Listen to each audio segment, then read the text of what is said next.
Hello, welcome to The Honest Wargamer. I'm your host, Rob. Exciting times if you're interested in armies for Age of Sigmar, which I think you should be because you've clicked on this video. Thank you very much. I'm joined by the Twitch chat, and we are going to be looking at the hottest new stats for Age of Sigmar, straight hot off the press. So Warhammer Rob puts all of this data together, and this is all of the data post the Battle Scroll, which is a pretty massive balance patch that Games Workshop just released before Christmas. But because Christmas happened, obviously, and then January, it takes a little bit of while for events to start kicking off, there isn't as much data as we would normally do 2 or 3 months in. But people love knowing some hot gossip and what the early trends are, so we thought we'd do a quick breakdown of the information that we currently are seeing. So all this information is produced by Rob, and this is everything since the Battle Scroll, okay, so to give you some data. Now, there were some events over Christmas as well, certain little places. There was obviously the massive LVO. Next week, we're going to have the massive CanCon as well. There was also a big event in Italy recently. We had a big event in America for Everwinter over the Christmas period. We had loads of smaller events knocking around. So there is still some data here to be looking at, which will be interesting. Okay, so let's look at the meta rep. Now, the meta rep is the most informative stat that we have. This is kind of the groundwork that we need to look at before you start looking at any other information when you're looking at win rates. That's because when you have lots of people playing an army and not lots of people playing an army, it tells a different story when we look at win rates and positive win rate potential and stuff. Okay, so the first two armies are Stormcast Eternals and Slaves to Darkness, which are pretty much neck and neck for how many games they've played so far since the Battle Scroll, of 509 games each. Now, why are they the most popular? Well, there's a couple of different reasons, and shout out to Gangster's Paradise, who always makes me remember this. There's something called the production meta, where you need to build and paint armies, and some armies you've already built and painted. For instance, when Slaves to Darkness initially came out, if you bought the new Chosen, the new Varangard, you've basically been able to use them for the entire time period up till now, where they're still absolutely amazingly good. So you don't need to produce a bunch of other stuff.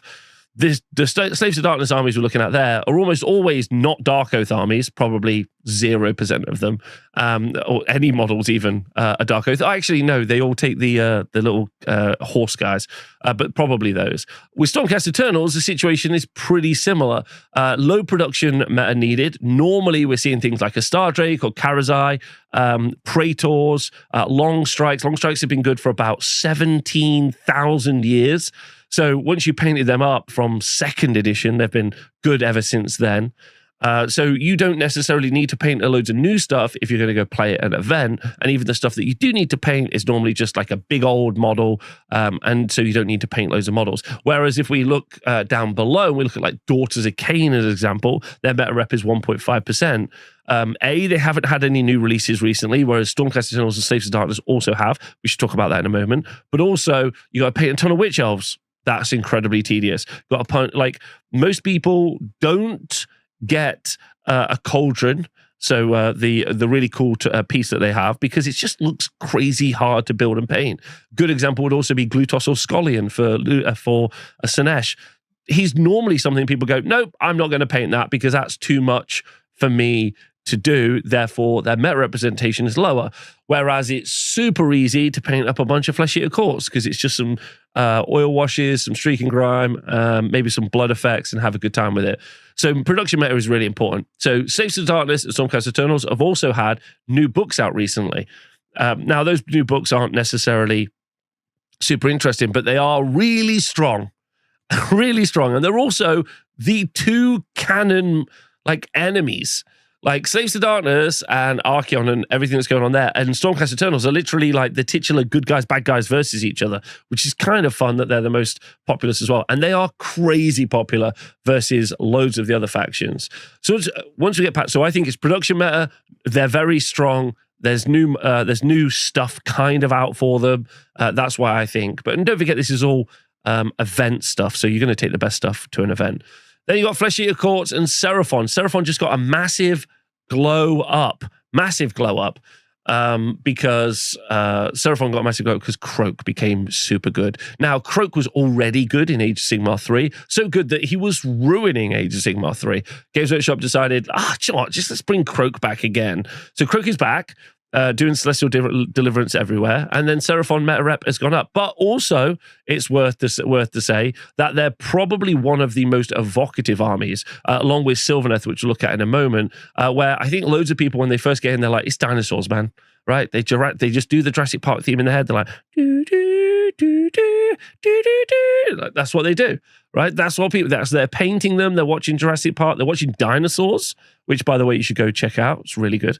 The TV show. Anyway, they're really popular because they look great, but they're also got stronger now since the Battle Scroll update. That's why you're seeing more of them. Flesh Eater Court's got a big update in the Battle Scroll, and therefore they are stronger, they're better, they're incredibly popular anyway, generally in the kind of melee, like the general kind of zeitgeist that is Age of Sigmar. People love talking about Flesh Eater Courts, they love the lore, they think it's great. So Flesh Eater Court's super popular, but they weren't previously as popular. The Battle Scroll update has increased how popular they are because they're so much stronger. Skaven, new book, new models, loads of new stuff. They're not necessarily super strong, as we'll see from their win rate in a moment. Gloomspite Gits, again, one of those super popular armies in the zeitgeist. They're just everyone loves talking about them. They're super cool. So that's why you're seeing them played, and they're also still strong. Megakin Nurgle got a slightly higher meta increase. Soblek Gravelords have been slowly dwindling over the course of the edition. Lots of models to paint, not necessarily, as I've said before, the juice isn't worth the squeeze. A lot of hard work, a lot of models to shift around, a lot of models to paint and build, and not necessarily a really high win rate. Sylvaneth, Disciples Zinch, Lumineth Realm Lords. We start getting into the stuff where there's a bunch of stuff taken. I'm really surprised to see Iron Jaws that low. Normally they're much higher. And eventually what we're going to see soon is Iron Jaws and also Cruel Boys both broken out into also the Big War. I do expect post the book that's just come out for both for the Big War Army of Renown in its meta representation to override what we're seeing with the Cruel Boys and also the Iron Jaws. Okay. Very cool. So that's fun.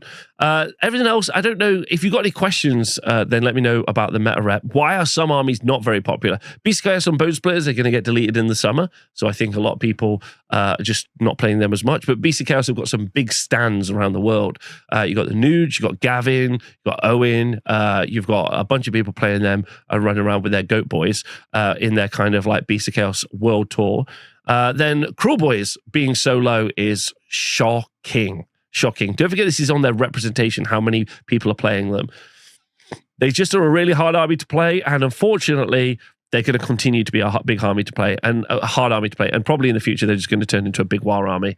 So that's everything that we can kind of cover here. Some armies just also aren't as popular. That's just a thing. Some armies like Kharadron Overlords, Fire Slayers, Daughters of Cain generally have never been super, super popular armies. They're pretty much like maybe I should do a tier list on this, or like, but some armies just don't quite have that mental impact into the landscape. I guess it's like actors, right? Like some people are actors or actresses. You're like, you know, they're really good. They're a great actor or actress. Why do we not see them more? It's like sometimes they don't permeate the landscape, and that's what we're seeing here, really. Okay. So then we're going to go look at the win rate. So you can see that Fire Slayers and Flesh Eater Courts are super high right now. Now, with Fire Slayers, it's quite a low meta representation that they've got, but their people that are playing them are doing crazy good with them. And that's all thanks to the Battle Scroll update we had where the points got lowered. And so they're doing really, really well. And I expect them to continue to do crazy well. Flesh Eater Courts, same situation. They got points reductions and they overcooked the recursion. And they were really, really popular, especially at LVO. And we saw them get pushed to the top tables multiple times. Also, if we go on, just kind of cheat a bit, and if we go and look at the win rates over time, you can see, thanks to the Battle Scroll updates, what's happened with Flesh Eater Courts, and they've been on this continuous upward trajectory. So that's pretty interesting. Then if we go back and look, so those are up there. They're probably a little bit too good, especially Flesh Eater Courts. But that doesn't tell the whole story. When you look at this, you think, right, Fire Slayers are cooked, and also what's happening with my Cruel Boys down here at 37%. I think this will eventually even out. I think give us a couple more weeks worth of data. Cruel Boys will be bumped up to around like the 40, like 5% mark. That's where they'll end up. And I think Skaven, down here at 42%, should easily be much higher. But who really wants to build like 12 guns and a bunch of clan rats to build like the most efficient Skaven list? Sometimes they don't want to. Lumineth Realm Lords is an interesting story, especially if we look at win rates over time, because Lumineth Realm Lords is an army that it was just so easy to pick up wins with them that you would just play with them. And now that there are other armies that are much easier to pick up wins with, all the people that play armies to pick up wins with have moved off and they go play other armies, and therefore Lumineth Realm Lords like win rate has plummeted. So player skill also has an impact on what these numbers look like and where they sit, right? And that's an important element. Bone Reapers also have been hammered quite hard, but I still think that they've got a lot of play. Blades of Khorne, I think with a new update, probably can push up a little higher. We might see all Wrathmongers soon. Everything else, I'm not really going to talk about too much because where it sits right now is fine, especially with Ogres. Oh no, Ogres got a big update, actually. They got some points reductions, and we have seen all monster trucks for Ogres doing really well. They're up at 48% now. That's nice to see. Hedonite's got a little bump as well. They're up. That's good. And then Iron Jaws, where they're sat, I think is not super relevant at the moment, and it will change. But when we go to the positive win rate potential, this is where it gets nutty. So this is a stat that we only do on the Honest Wargamer. And what this is if I was to go to a 5-round event playing Age of Sigmar, what army would give me the highest chance of getting 3 wins and 2 losses, or 3 wins or 4 wins or 5 wins, whatever it is. So the positive win rate, so getting more wins than you lose potential. And right now, Magikin and Nurgle is currently sat at the top, and Fireslayer's not far behind them. But the important part to note is the things with the stars. So Slaves to Darkness and Stormcast Eternals have got the most 5-0s, and their positive win rate potential is 50%. And you got to say to yourself, well, okay, Rob, 50%, that's okay. That's not too bad, and definitely not as bad as Soulblight Gravelords we could talk about. Well, when we go back to the initial slide and we look at the meta rep, this means that both those two armies are cooked, like super cooked, okay? When you have 100 people playing Stormcast Eternals, probably at an event, 10 to 15% of those people are probably what you would consider to be in the more successful tier. They're people who play a lot and they have like the ability to play games quite well. Maybe this is pretty much all they do, right? 10 to 15%. And I think even then, I'm probably being a little bit generous, and maybe it's more like 10%. That means that of your field, if it was like more like 50-50, then you would get a 50% win rate, right? That would be fine.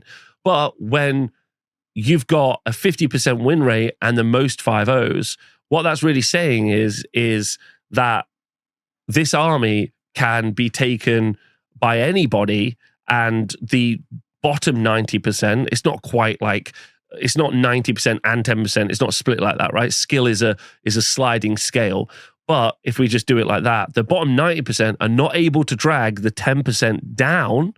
And as you get more people playing, you get less people, like you that percentage gets thinner at the top end, I would argue. So then if you can't bring them below 50%, if the 10% can't get brought down below 50%, that means it's crazy good.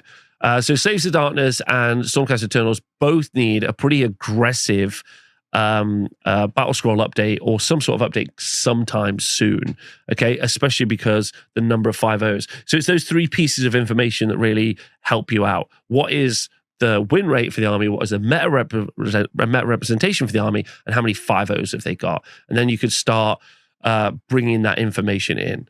Red and blue on this just signifies armies that are over the positive win rate potential, armies that are under. I'd like to point out that this is absolutely not even remotely the worst that we've ever seen this game be in. Not that I think the game is even really in a bad spot. I think there's loads of armies. I got to shout out and give my props to Games Workshop. While this chart right now looks a bit disastrous, I think give it a couple of weeks and I think that we'll see this level off a little bit nicer, to be honest. I think we'll see some of those armies at the bottom come up a little bit and those armies at the top drop off a little bit, maybe. Okay? We'll come back to that and we'll see if I'm wrong. But we've seen Age of Sigmar be in a much worse state, and I think it's actually in a pretty good state. There are just some armies that I would address. Probably the 3-up save, 5-up ward save armies in Stormcast Eternals and Slaves to Darkness. That's definitely a problem, in my opinion. So these are the positive win rate potentials. These will all be available on our website, and also all these pictures, and also I'll include a link to them in the comments below. Now, this is a super interesting and important one. So important, in fact, that I'm going to make a video about this after this video. So this is a chance of a battle plan at an event. Now, this is really, really key. And we saw this from the Las Vegas Open. Las Vegas Open, first 5 or 6 games were all objectives in the middle. So shout out to Tom. So this is a good example of what battle plans look like. So if we're looking at focal points, you can see that all of the objectives are in the center. Okay, all in the center. Then if we look at shifting objectives, all of them are in the center. And then if we look at the Jaws of Galay, all of the objectives are centered around the middle, which means if you've just got an army that could just push into the center really early and hold it for 3 turns, it's called the Gargant play, then you're going to win the game. It's a little bit more complicated than that, but that's a kind of like quick TLDR. And so if we look, we've got Border War, Shifting Objectives, Jaws of Galay, Battle for the Pass, and Focal Points, all as the most popular missions. Whereas what you should be doing is taking Scorched Earth, which is only down here at 34%, which has got 8 objectives, or Limited Resources, which is a much more complicated battle plan to play, and you should be putting those into the mix, because I think early in the first 6 months of Age of Sigmar, it's super okay to make all the easy missions the missions that we play. As the game goes on, and as the edition goes on, I think it's really fair to say that missions like Scorched Earth and Limited Resources, not Starstrike, never arguing for Starstrike, those missions should get put into, they should be bumped up in the roster. I'd like to see Scorched Earth as a #1 pick for the next 6 months. So TOs out there, if you are listening, I'd like to see that. Limited Resources should be a round 5 mission. I'm sorry to say it. It just should. It's complicated. It's difficult to work out. It's hard to play. So if you're testing people, like in the final game, that would be the one that you should go for. Scorched Earth, I think you would play rounds 3 or 4, right? Because the more meta armies that maybe have lower body counts, as they start to do better in the tournament, rounds 3 and 4 of a 5-round event, you would put them in, because then now they've got more missions to hold, more objectives to hold. It's more complicated. That's a good one for me as well. So this is an important thing for TOs, really, but it's also important for you to know. If you're like saying to yourself, I might go to an event, what mission should I practice? Well, #1, email the TO and see if they've said what missions they're going to play, right? But, which should be that should be what you do. But these missions here should be the ones you practice a lot. That's the TLDR. And then finally, what we've got is the win rates over time. And these tell more of their own story and maybe worth something, maybe more something we should work out ourselves in another video, because they're all telling their own story. Sylvaneth got a Battle Scroll update earlier in the year. It's just behind my head, actually. And they've gone up. You can see the Fire Slayers win rate increase as they got a stupid upgrade. Fleshly Courts, you can see, have become super hot over time. As more and more people understood that's a production meta issue. So ever since the game dropped, it's just been about running more Beg Knights and running the big guy. That's what it's always been about, Ushran. And then it just took a lot of time for people to commit to buying and building all of those Ushran Knights, Morbeg Knights. And as they did, the numbers go up, as they say. So they've started this new book. You saw a drop off here because people were unsure what was going to happen in the new book. Boom. New book's good. Let's go. Super easy. So still lots of stuff to be taken from this, and anything that you see in these stats, let me know in the comments below. I'd be super interested to know what you think of the information and as I've portrayed it. If there's something I've left out, something I could have said, something I could have broken down in more detail, please do let me know. Ultimately, this is early data. There's still loads more information to come out since this battle scroll. As we get towards the end of the month, Games Workshop might make another points adjustment, as they have been doing at the end of every month. So there might be some more information as well. So just let me know what you think. I think the game is in a good position. I think there's some outlying units and models and armies that are worth talking about and definitely need some sort of adjustment. But it's definitely been a massive change since the last Battle Scroll update, and we're seeing new armies, we're seeing new stuff happen, we're going to get new books soon, we're going to get a new Gitz book, we're going to get a new Soulblight Gravelords book, so loads of stuff is going to happen.